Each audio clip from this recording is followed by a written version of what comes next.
fence that's gone up, you said it's not essential for the playing fields to be fenced. No, that's right. So Ofsted has been quite clear that it does not have a rule that detached playing fields have to be fenced off. And as I mentioned, there are examples of schools using detached playing fields around Bristol. When I say detached, not on their school site, so somewhere that they have to travel to.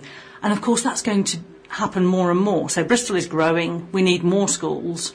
All of those schools are going to need playing fields, and it's not like there's land just lying around for that.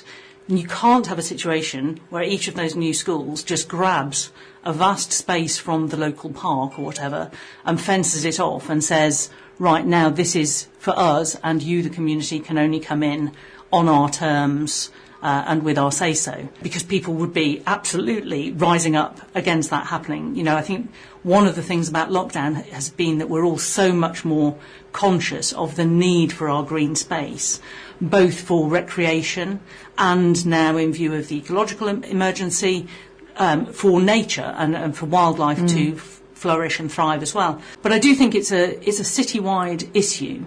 Because, for example, in our case, there was actually a consultation back in 2010, before Cottam had its lease, about whether or not to put up fencing at Stoke Lodge. There was a public consultation, and the response was no.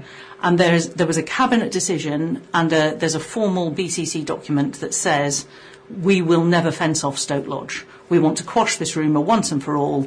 Stoke Lodge will not be fenced. And within 10 years it had been fenced. Yeah. And what we need is for communities all around Bristol to know that their green space is safe. You need to be able to rely on the fact that shared use is the way forward.